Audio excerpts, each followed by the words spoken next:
Zapraszamy do zajęcia miejsc. Krzysiu? Nasi kolejni prelegenci to studenci Politechniki Wrocławskiej, ale także przedstawiciele firmy Techland. Pełnią tam bardzo odpowiedzialną rolę, bo są w pełni odpowiedzialni za portowanie gry Dying Light na platformę Linuksową. Oddaję głos kolegom. Dziękuję. Prezentacja będzie po angielsku, więc od razu przejdę na język angielski. So hello everyone. Today we're going to present you the topic of dynamic porting of Dying Light to Linux. And as it was mentioned, we are the whole Linux division from Techland here in Wrocław. So at first, how many of you know what Dying Light is? Well, about a half. So I'm going to show you a little movie that will present to you, to the rest of you, what is it exactly.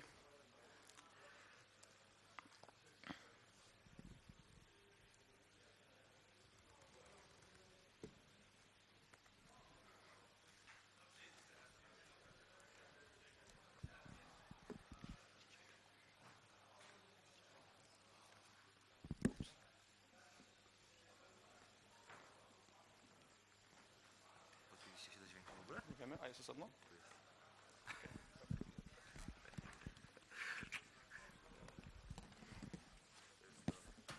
Gdzie masz? To nie jest to? Tu.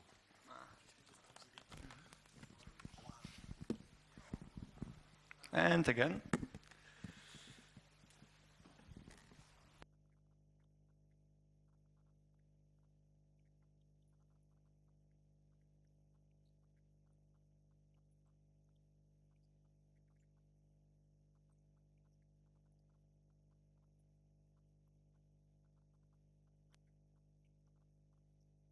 As you can see, we cannot handle Windows right now because we ported into Linux, so.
Okay, so because of the technical difficulties, we will not be able to show you what is Dying Light, so I'll try to tell you about it. So it's an action first-person game that has been a hit during the last couple of months in the US and the worldwide. And it was being developed here in Techland, in Wrocław, as well as in other studios that are the sisters of Techland, I would say. So the two of us was the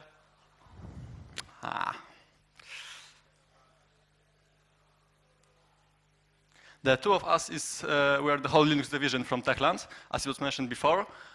So what does it mean is that besides of that other 300 people that are working on Dying Light, the two of us were the only one that was working on Linux version. And so we called it dynamic porting. So it's kind of porting that is being done while the game is under development. So there are 300 people working on Xbox One, on PlayStation 4, on Windows versions, and the little team of Linux, the two of us, is working on the Linux at the same time. So we have to maintain the communication and maintain all the features that are being developed to match these versions to Linux and to make sure everything is working correctly. And as you might imagine, it's a pain in. So the presentation will be split into two parts. At first, I will tell you about the general programming tips and general programming advices that I have in case you want to do something like this.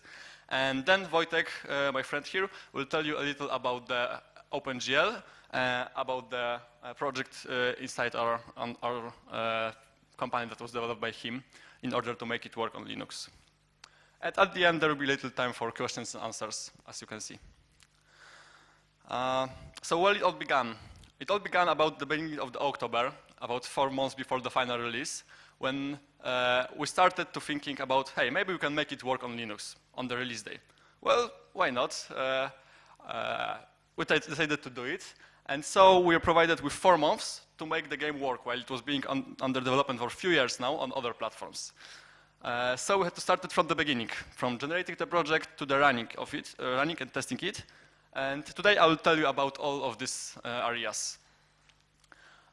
So the first task is to, of course, to compile the code. But in order to make it compile, first we need to decide what to compile.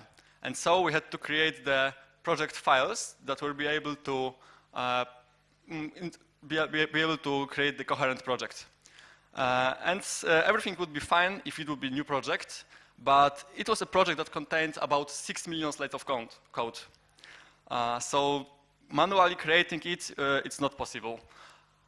Therefore, we decided to follow another path, and we write a custom converter that was able to take the custom-made XML files that were defining the structure of the code, and then pass it to our script that was throwing out the CMake project files that could be later imported into programming environment.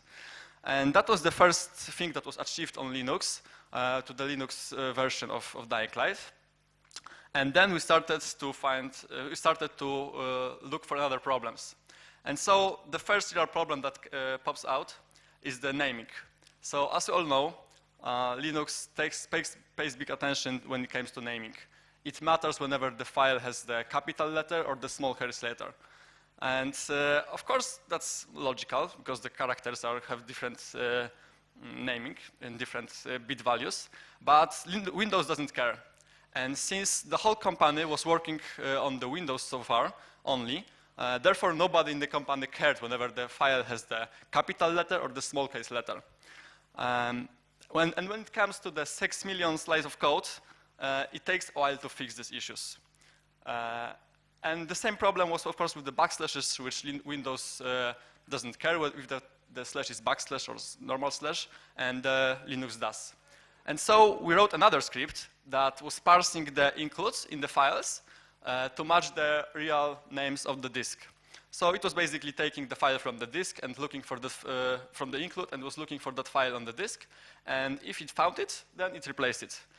But there were some nasty cases that were not able to be parsed by the script.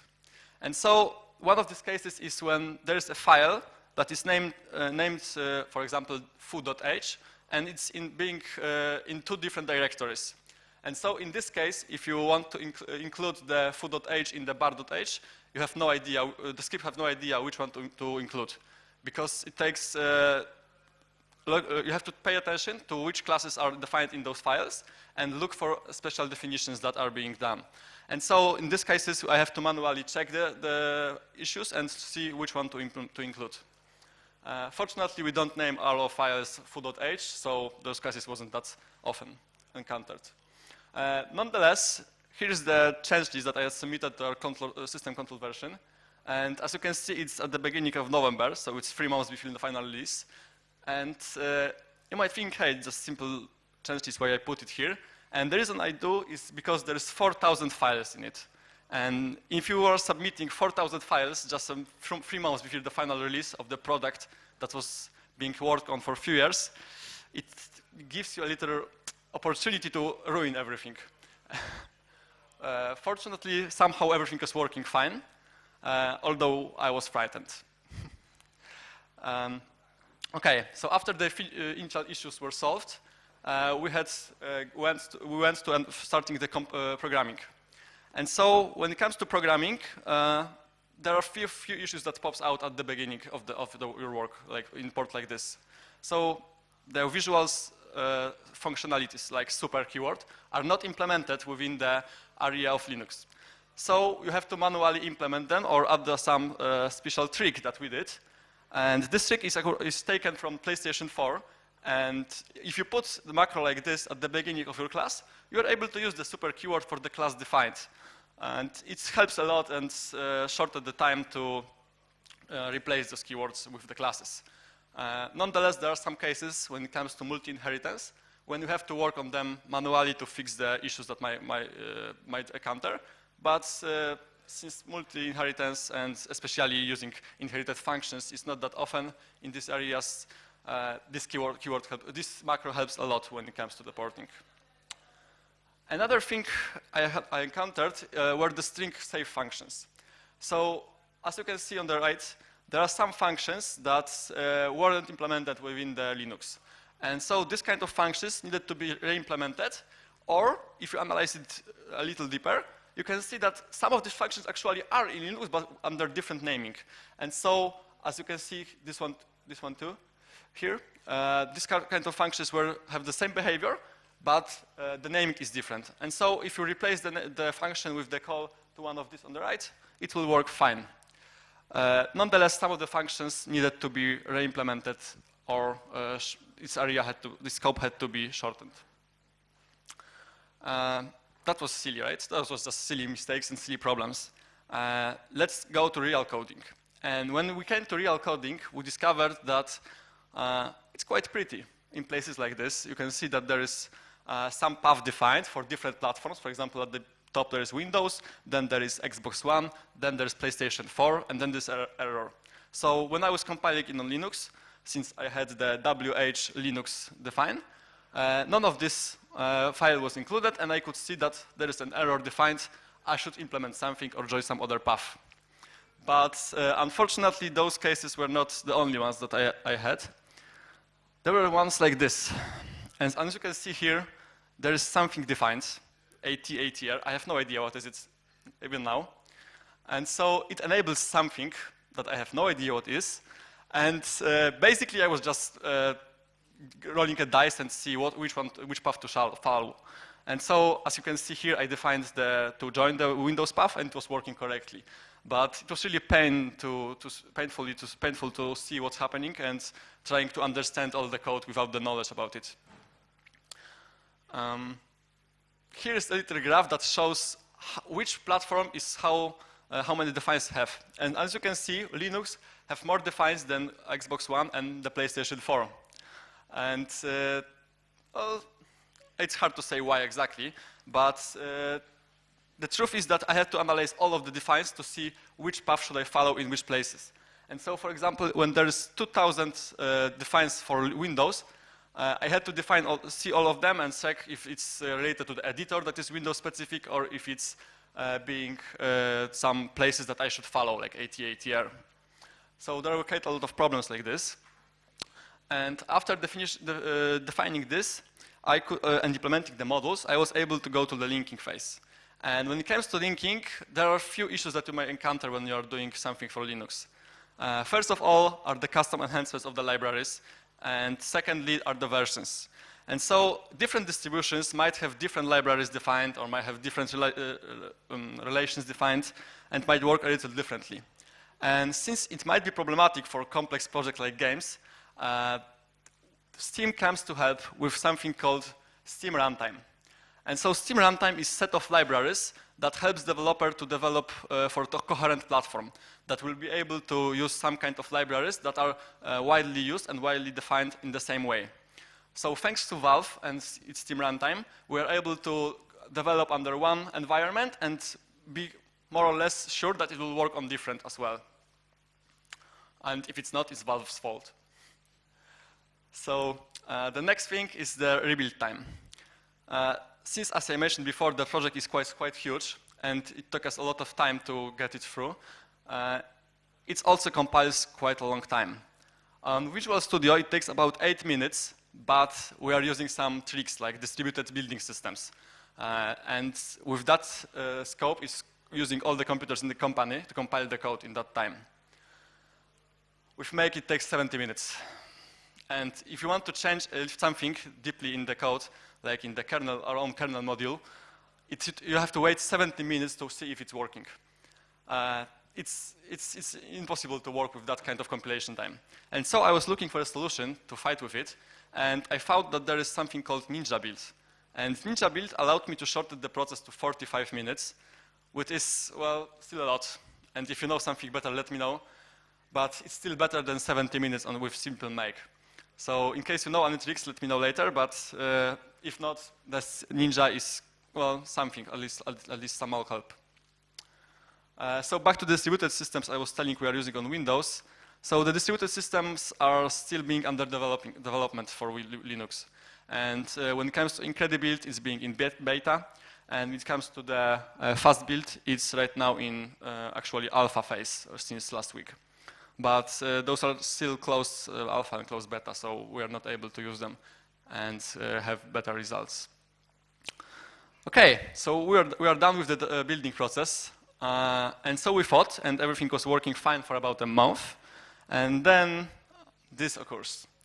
So as you can see here, there is some error that came during the one night. And actually nothing really changed since that day. And there was not huge changes inside the code or anything. So I was looking what causes the problem. And what I found is that there is some library limit on the Linux. And it doesn't allow you to create static library larger than 4 gigabytes. And actually all libraries were larger. So what to do with this? Well, split it, right? That's the natural answer. Since the library is too huge, it should be split into few, at least few. So we wanted to do it, but there was a problem that came with the release time. That is just a month after this period of time. So we cannot split the library into other ones and make that mess in the code when the game should be released in a few months, in 2 months, or 1 month. And so I was looking for another solution, and I found that there is something called bin utils. And it's a set of libraries that is defining the basic functionalities like creating an archives. And this set of libraries in version 2.22 actually allows you to create the archive that is 4 gigabytes large. I guess it's some kind of bug, but it's helpful bug this time. And so with this version, I was able to create the archive, but I still wasn't able to link it, since the linker has the same limitations. And so another step I did was to implement the compression of debug symbols just before the linking phase. And so after using this version and then compress the debug symbols, I was able to create the executable back again. And now we came to the running phase. So as I mentioned before, we already linked everything and everything was running correctly, besides of just one little error.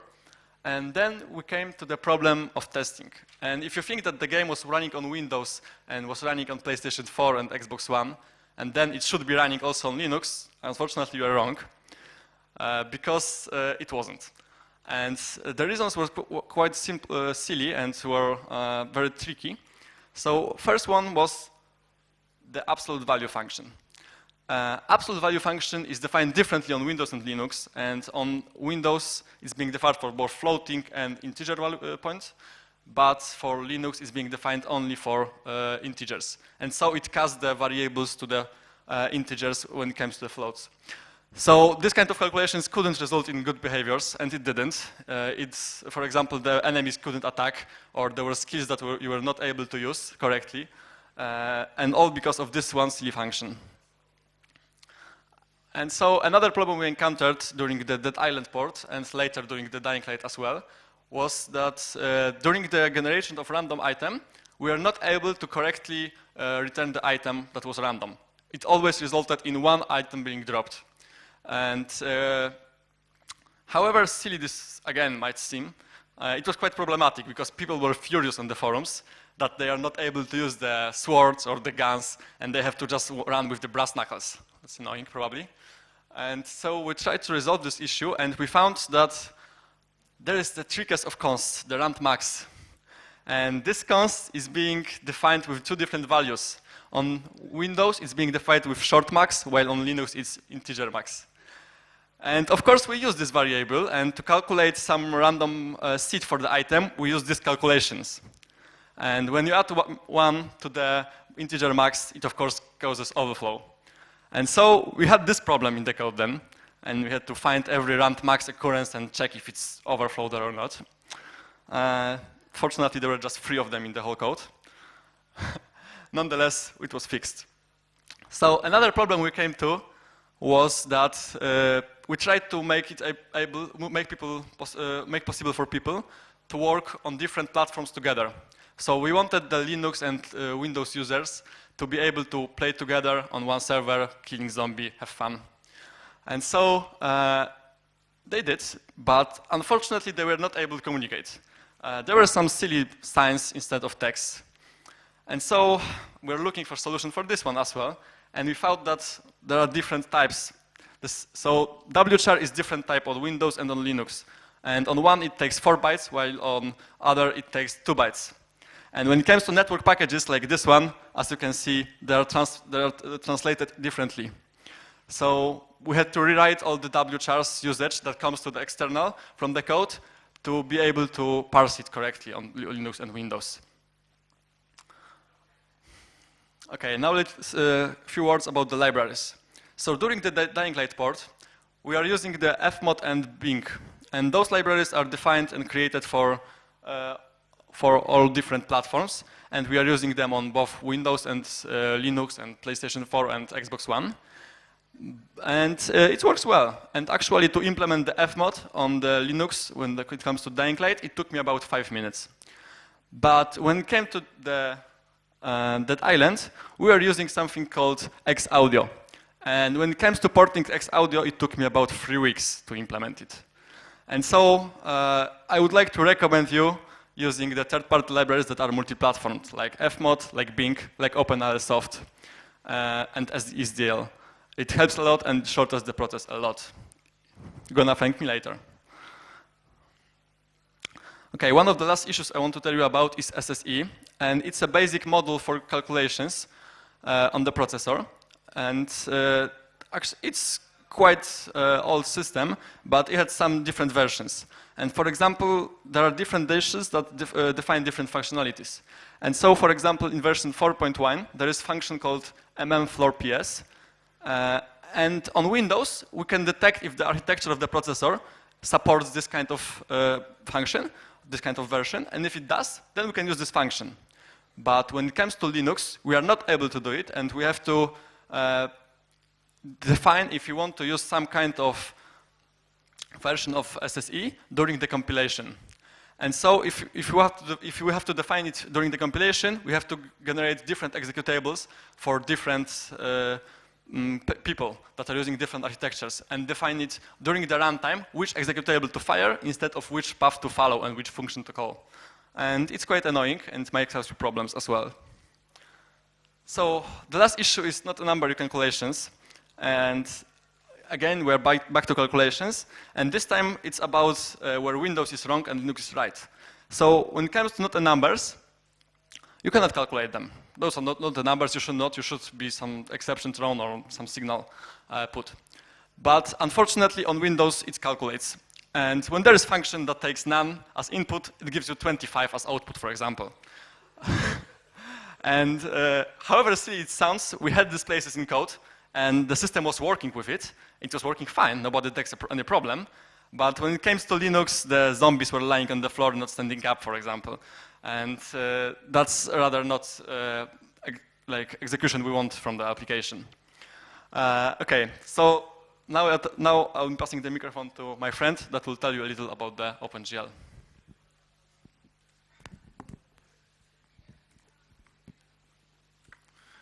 So hello everyone, my name is Wojciech and I'm responsible for OpenGL implementation in Dying Light and Dead Island. And I had a movie for you, but as you see, we've got a little problem here. But I've got an idea to fix it quickly. One moment, please.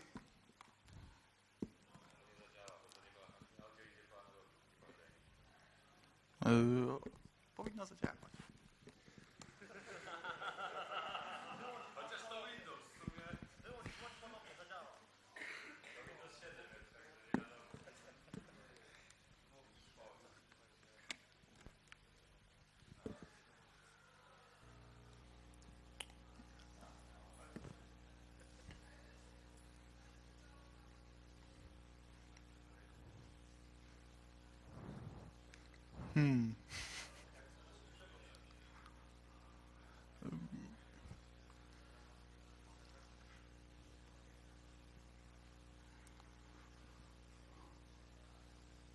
Okay. So I prepared a little movie for you to show you the dying light from my point of view. So please take a look.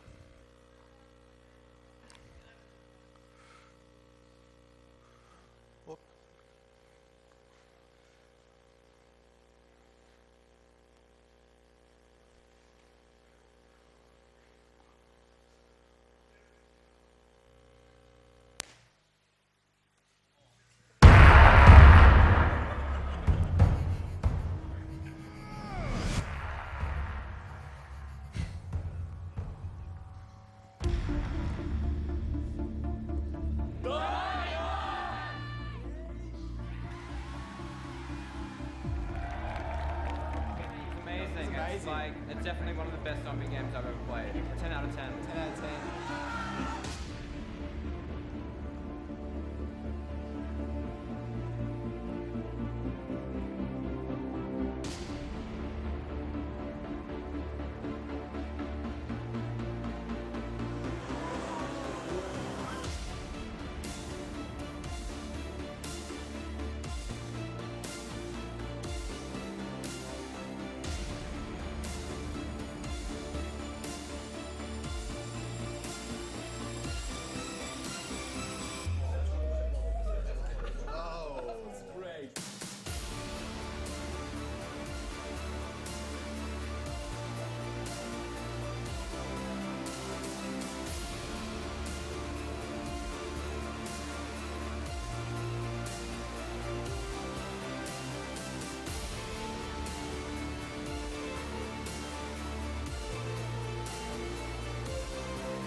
Okay, thanks. I hope you like it and you saw something. So let's move to presentation.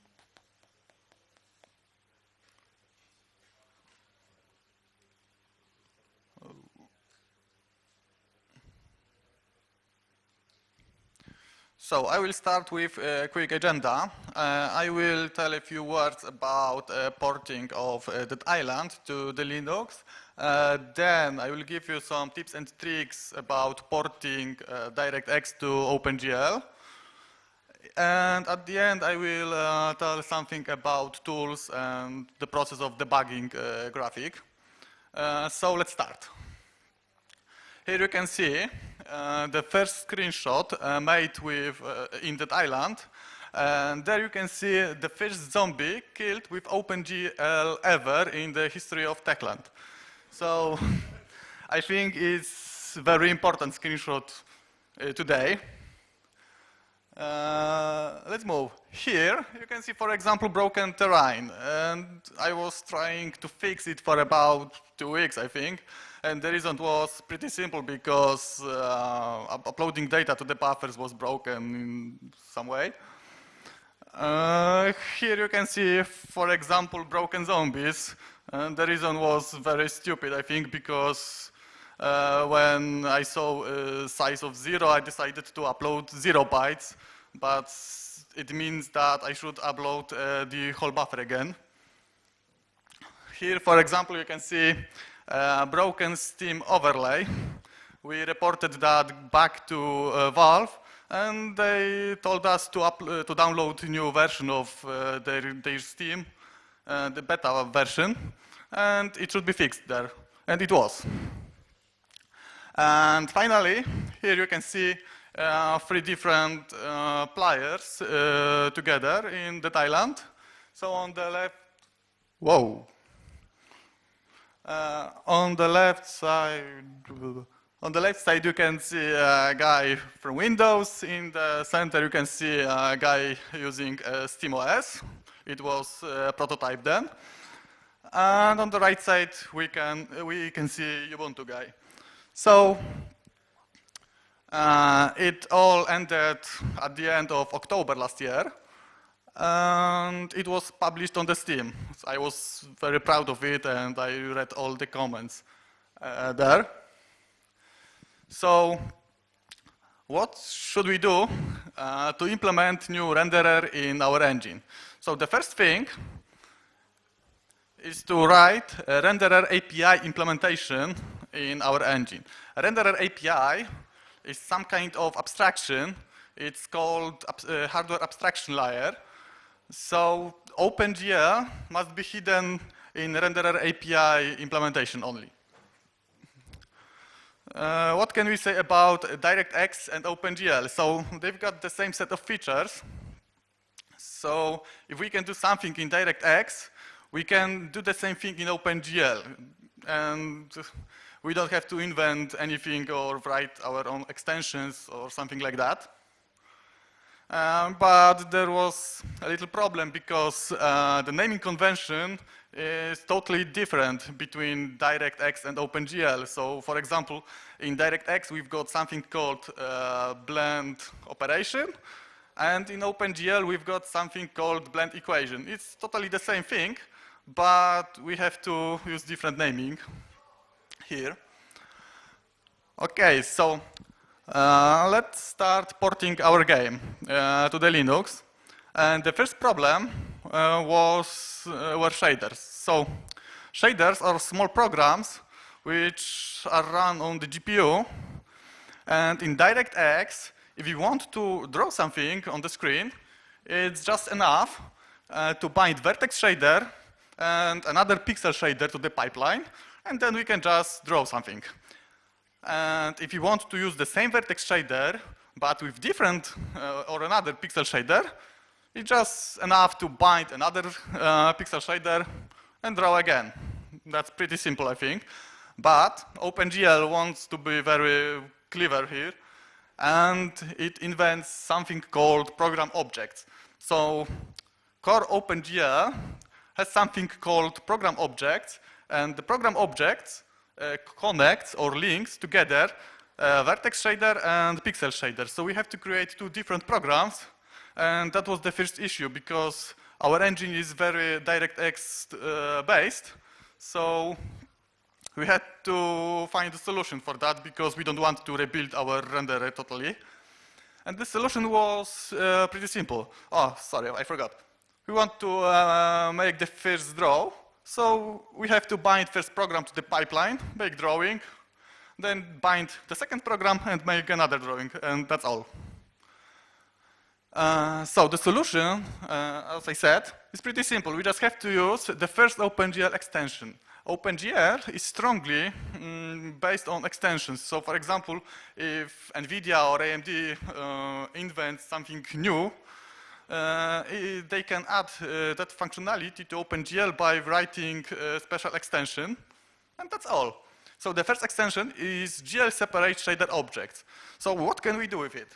It's pretty simple because we just have to create our object called pipeline object. Then we have to bind vertex shader or pixel shader or whatever you want to the pipeline. And we just have to draw something. After that, we can rebind our pixel shader, for example, and draw something else. And that's pretty simple. Another problem connected with OpenGL is that in OpenGL, usually we've got more than one way to do something. You saw how to bind shaders to pipeline. Now I will tell you something about binding textures. So the first solution, the most classical solution, is to use GL active texture and GL bind texture functions. And with the GL active texture, we have to select the specific texture unit, for example, the third one here. And with GL bind texture, we have to bind texture to that selected texture unit, and that's all. There is another solution, I think better solution. It should be also a faster solution, but it requires another extension called direct state access. I strongly recommend you to use that extension. So we can do that two steps only in one step. So we have to select our texture unit, give the typo to that texture and the handle to that texture, and that's all. Our texture is now bound. But there's a problem because we want to support AMD Radeons, and they don't like that extension. They do not use it. So we have to write here conditional code. So if you've got NVIDIA, we just use GL bind multi-texture, and on AMD, we have to call active texture and bind texture functions. And there is the last solution, the best solution so far, but there's a problem with that solution because it was implemented in OpenGL 4.4. So you have to have the latest video drivers and graphic card. You probably won't be able to use it if you've got hardware from past 6-7 years, for example. And with that function, we just have to specify from which texture unit we want to set textures. Then we have to declare how many textures we want to bind. And we have to set the array of textures, and that's all. So that's the way Dying Light is working right now. As I said, OpenGL 4.4 is required. Another problem is connected with binding geometry to the pipeline. Before that, we have to define something called vertex layout. So let's assume that we've got a vertex buffer, like here. And what can we say about it? So there you can see the data for one vertex because position normal color and then again position normal color. And the size of one vertex is 36 bytes. And the offset of position in that vertex is 0 bytes. Offset of normal vector is 16 bytes, and offset of color is 32 bytes. So that data connected together gives us something called vertex layout. And in DirectX, when we know the vertex layout and we've got the vertex shader, we can create something called input layout. And if you want to use one specific vertex shader with multiple vertex layout, we have to create multiple input layouts. So I think it may be sometimes not very clever. But in OpenGL, we've got something called vertex array objects. And that extension is almost exactly the same as input layouts in DirectX. The difference here is that we just have to create only one vertex array object for one specific vertex layout. And that layout, we can just only bind to the pipeline, and that's all. We can make drawing with multiple vertex shaders. But there is another problem. In DirectX, we can bind multiple vertex buffers at once to the pipeline. And to do that, the same thing in OpenGL, we have to call multiple GL vertex attribute pointer functions to set offset strides and buffers at specific slots. But to map DirectX, we can use another extension called vertex attribute binding. So that extension gives us access to vertex attribute binding points, and we can bind multiple vertex buffers at once, and that's all. It will act like DirectX here. Another problem is connected with UV mapping. So everything in DirectX, such as textures or screen, has its origin located in the left top corner of the screen, as you can see here. But in OpenGL, the origin is located in the left bottom corner of the screen. So what will happen when we use DirectX coordinates in OpenGL? So in the best case, our image will look like this. I think Dying Light shouldn't look like this. So I discovered two different solutions. The first one is the solution which was invented in that island. And at the beginning, I just inverted every texture in data packs. So I rotated them upside down. And I modified every shader to sample texture upside down. It's enough to write 1 minus y. But this solution is costly because you have to find every place in the code where sampling is done. And in Dying Light, I did something more creative. I fixed projection matrices to render everything upside down. So the process of debugging is painful because I have to rotate my neck and then I can see anything because everything is, as I said, upside down. And at the beginning of the frame, when we want to make swap buffer operation to show our result of our rendering to the user, I just have to draw everything once again and upside down, and that's all. So you see Dying Light in the correct orientation thanks to that trick. Another big problem connected with porting DirectX to OpenGL is translating shaders. So in our game, at the end, we've got about 5,000 shaders.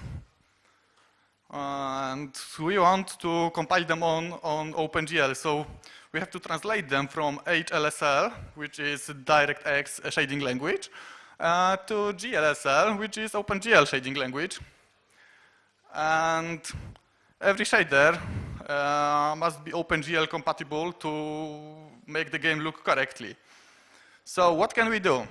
When we started to port Dead Island, we wanted to use HLSL to GLSL conversion tool.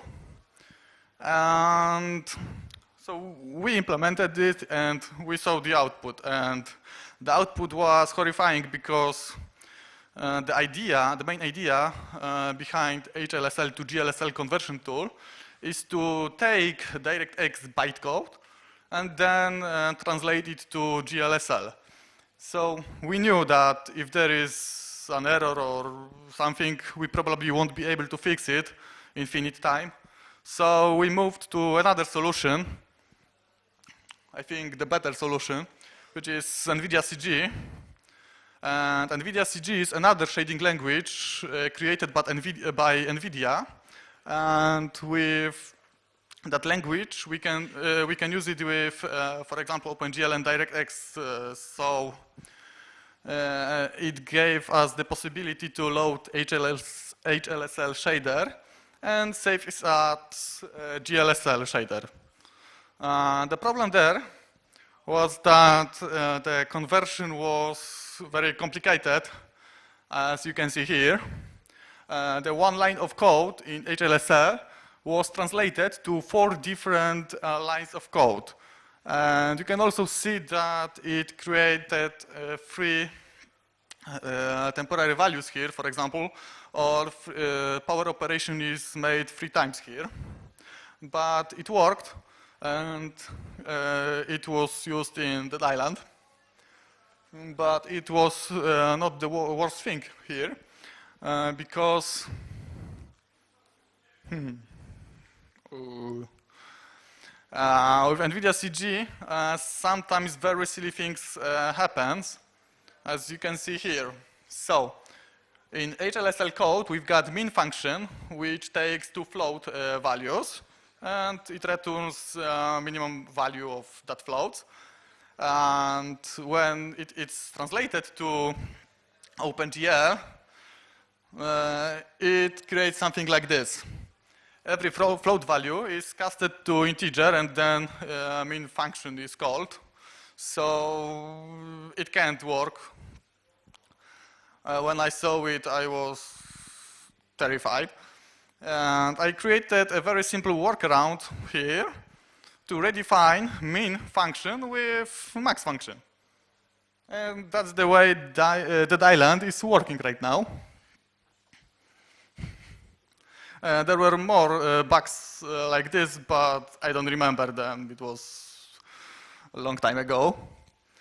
And here is the first solution, the solution that we are using at Dying Light right now.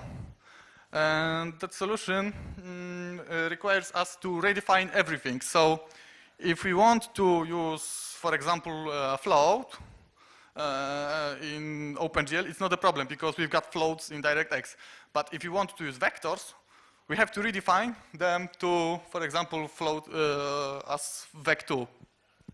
The same thing is about declaring inputs to shader or outputs or anything more complicated. And I can say that currently we are using our own shading language because of that macros. And sometimes we are not able to write a code that can be packed in macros and that's all. So we have to write conditional code like here. And even sometimes in OpenGL, I was forced to implement my own macro for different vendors. Because I found a bug in AMD shadow samplers, and I was forced to do it in another way. You can see it here. And okay, we implemented all features right now, and Dying Light is now looking like this, if you don't know. So that's the Dying Light after the first 4 weeks of my work. The code was taken directly from that island and customized to fit into the new engine. You can see here that the geometry is almost working correctly, but the post-process is totally broken. Shaders are still missing, textures are missing, everything is, it not looks good, I think. But next 4 weeks resulted in better image quality. You can see that the post-process was almost fixed here. But for example, you probably don't see it, shadows are still missing, and that guy from the right side is also missing. It's a big history about him. And here you can see blackboard from our room at the week of 17. It's almost the day 1, and we had plenty of bugs to fix. For example, the first on the list is water shader problem. It resulted in broken reflections, so it was connected with the UV mapping, for example. We fixed it, but we still don't know how. Nobody knows how it works, but water is correctly. Another problem were Radeons. So whole game was ported using NVIDIA's, and when we tried to launch it on Radeons, we saw black screen or crash or something like that. and I was fighting for about 2 weeks to implement Radeon support, but I think it's now almost working as NVIDIA's. I think that AMD is very strict about OpenGL, so with NVIDIA we can have some bugs in implementation, but Radeon will probably broke there. And the last problem I would like to tell about is SSAO. So it's screen space ambient occlusion, and everything worked great. But one day our technical artist decided to remove old SSAO and implement it using compute shaders. And I was forced to implement support for compute shaders in OpenGL, and it took me a while, but it is done already. So what can I say about porting Dying Light to Linux? I think it was easier than porting the Island because we had working code base at the beginning of our work, so we knew how to translate texture formats or buffer formats or whatever we want. But our developers loves to write new code, so they invented new features such as texture streaming or compute shaders or multi-threading. All that features must be implemented in OpenGL too, and it was my task. So we finally released our game, and in DirectX we've got about 90 frames per second in main menu. That's seen with the guy on the right side. And in OpenGL we've got only 10 FPS, so there is a problem because it's not playable. So what can we do? We have to improve our OpenGL performance. And let's say that we've got about 4,000 to 6,000 draw calls per every frame. So if you want to draw one scene, you have to call GL draw function about 4,000 to 6,000 times. And we have something called constant buffers. Constant buffers are small memory pieces located near the GPU where we can put data, and then during the process of drawing, GPU can read that data in shaders. So we have to improve the speed of uploading data to constant buffers. I've tried many different ways, and finally I discovered the best solution available so far. And it's a JHoermann buffer with two special bits as flags. It's a persistent bit and coherent bit. With persistent bit, we are sure that when we map our buffer, we can call another OpenGL functions, and our buffer will still be mapped. So we can map our buffer once and use it forever. And coherent bit gives us the information that if we upload something to that pointer we received here, the changes will be immediately available to the GPU. So we decided to use it in our constant buffers. And that's the way it works. So at the beginning we map our buffer, then we run the whole game, and we have to remember to unmap that buffer because undefined behavior might happen. And what can we do also? So I decided to implement constant buffers as one huge buffer where we will put all constants, but this buffer has limited size, so we have to make it circular. And as you can see, we put data to it.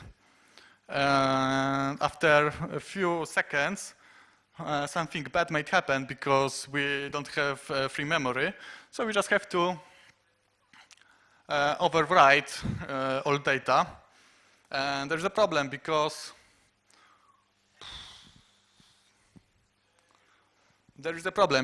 as you can see on the left, the GPU is reading data while the CPU is writing new data. And after a few milliseconds, a bad situation may happen because CPU will gain advantage over GPU. And after the next few milliseconds, CPU will probably crash into the place where GPU is reading at the moment. So we will have a problem here. I was just kidding, it's not that bad. I think it's even worse because the dying light will look like this. You can see here 2 screenshots made in my menu. And in the background you can see that beautiful city and that guy on the right side. So, how to fix it? There are 2 solutions. The first solution is to use GL fencing to introduce synchronization, but we didn't want it to do it because it's probably costly. And another solution is to make that buffer big enough to let 3 or 2 frames write data to it without overflow. And that's the way Dying Light is working right now. Currently I'm working on another solution, but probably in the future you will see it. Another problem is connected with the fact that DirectX supports multi-threading, and our engine is DirectX based, so it also supports multi-threading. And OpenGL doesn't like multi-thread, so it's single-threaded. And we've got a problem here because, for example, when we play our game, resources are loaded in the background, and to load resources we have to use OpenGL. So what can we do? In that island we used a bunch of makeCurrent calls. MakeCurrent is a function which allows us to share context between multiple threads. So when one thread stops using OpenGL, it has to call makeCurrent with null argument, and another thread can now call GL makeCurrent to take OpenGL and do something. But this solution requires us to call makeCurrent at least 2 times per frame, even when nothing is loaded at the moment. So we had a performance hit here. And in Dying Light, finally we decided to create 2 different contexts. First for rendering, and the second one for loading data. So the first renderer context is bound forever to the main thread, where all drawing is performed. And then the loader context is shared between threads, like in that island with makeCurrents, and that's all. After implementing that feature, we received about 15 frames per second more. So drivers are not designed to support often makeCurrent calls. So we are closing to the end. And you can see the list of tools that I was using during the process. I would like to strongly recommend you to use NVIDIA Insight because I think it's the best tool available for free. AMD has its own solution called CodeXL and PrefStudio, and the possibilities which are available there are not even equal to those offered by Insight. NVIDIA didn't pay for that slide. And at the end, I would like to give you some tips and show how we worked in our company. So for the whole process, I was using Windows. I think I shouldn't say it here. And Tomek was forced to use Linux, and he loved it. And I started with drawing something. So I created my very pure implementation of renderer API and drawn a triangle. And I was very proud of it. And at that time, Tomek was fighting with compilation. He told you about it. And after a few weeks, we implemented SDL to connect our 2 worlds together. And after that part, we were continuously working on our parts. So I was tweaking my OpenGL, drawing more triangles, adding more shaders, and so on. But Tomek was adding new features such as audio and movies, and as he probably said, it took him 10 minutes. And that's all. It was the longest part of our coding because we had to repeat that part many, many times because I was very proud that the game is finally working. And Tomek said to me, for example, months aren't moving during talking, for example. And after many iterations of that process, we finally shipped our game to the Steam. What can I say? We are still, the game is still under development, so we are still trying to fix the bugs and that things. So thank you for your attention. And now it's time for your question. Albo pytania, jeżeli ktoś woli, oczywiście.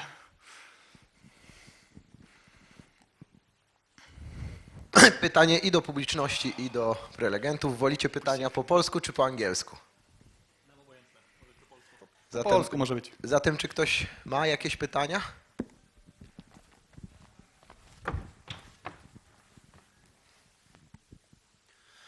Ja mam pytanie, dlaczego gier nie tworzy się od razu w OpenGL, skoro jest dostępny pod Windowsem też?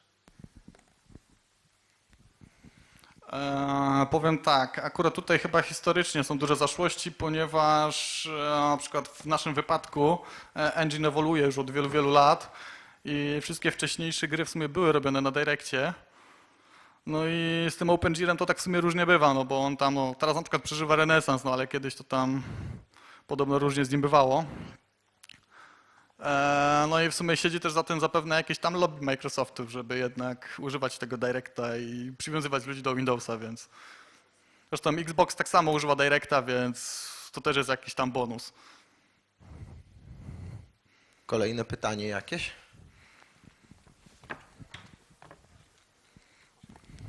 Mówiliście bodaj o tym, że nie możecie zbudować na Linuxie szybciej niż 45 minut. Na Windowsie buduje się pod Visual Studio i bodaj buduje się to 5 minut, ale w dystrybucji między wiele komputerów. Nie myśleliście po prostu o tym, żeby zrobić sobie jakiś większy build serwer do tego celu? Powiedzmy, że inwestycje, jeżeli chodzi o serwery, są dość skomplikowane w naszej firmie. Money.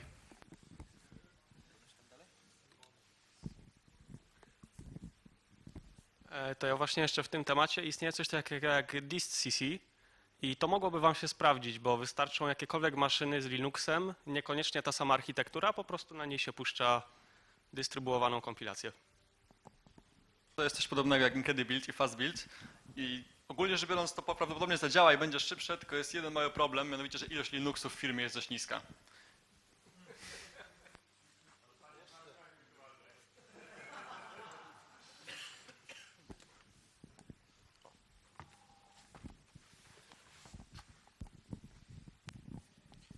Cześć, chciałem z czystej ciekawości zapytać, czy Dead Island i Dying Light używa jakiegoś pisanego od początku silnika graficznego, czy używacie jakiegoś gotowego, zmodyfikowanego?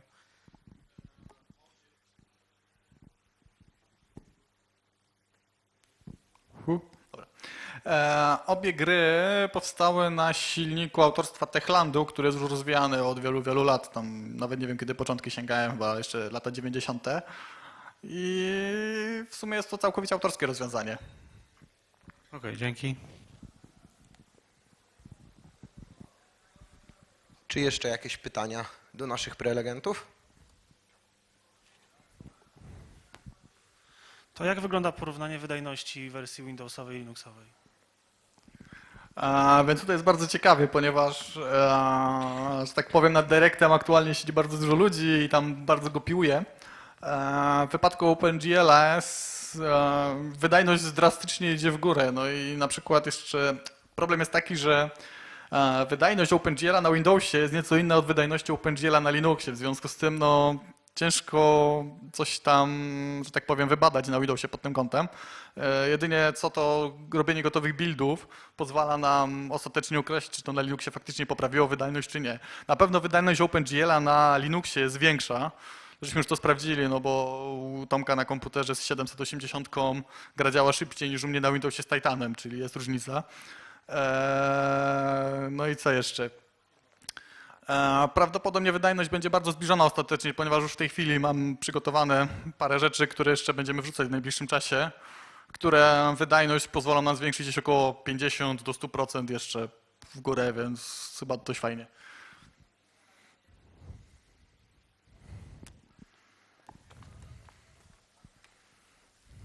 Właśnie, jeszcze z czystej ciekawości pytanie, jaki backend stoi na PS4 za grafiką? Skoro wiemy, że na Xboxie jest to Direct, a PS bazuje na BSD-ku ze swoim softem. Znaczy wiesz co, przy PS4 niestety nie siedzę, ale w wypadku PS3 było to tak zrobione, że była możliwość używania czegoś, co jest bardzo zbliżone do OpenGL-a, czy właściwie OpenGL-a, ale tak naprawdę nikt tego porządnie nie robił, bo te komendy powodowały tak naprawdę tyle, że sterownik miał więcej rzeczy do mielenia, czyli no my wołając sobie, nie wiem, tam GL bind buffer, my tak naprawdę sterownikowi każemy znaleźć ten bufor, sprawdzić, czy on faktycznie istnieje, czy on został zaalokowany, czy on ma rozmiar i dopiero to wszystko jest potem przypinane, więc tak naprawdę schodzi się na potem level niżej i jest przygotowany do tego specjalny język, teraz nie wiem jak go się nazywa, właśnie po to, żeby wszystko było szybsze. Dzięki temu w sumie konsole tak naprawdę mają kopa, pomimo tego, że fizycznie jest to sprzęt o wiele gorszy od zwykłego PC-ta tak naprawdę. Ostatnie pytanie już. Jak rozumiem, macie jedną wspólną bazę kodu dla każdej platformy i teraz czy wprowadzenie właśnie nowego, nazwijmy to targeta, Linuxa, skomplikowanie jej ogólnie, pokazywałeś commita z paroma tysiącami plików zakomitowanymi, skomplikowało jakoś albo zwiększyło czasy kompilacji na inne platformy? Nasz kod jest bardzo mocno wydefiniowany i jak tam było widać dokładnie, to są po prostu procesy, ścieżka idzie w zależności od kompilacji define'ów, więc jakby mój cały kod, który jest na Windowsa nie jest brany pod uwagę w ogóle. Dziękujemy za wspaniałą Dzięki prelekcję.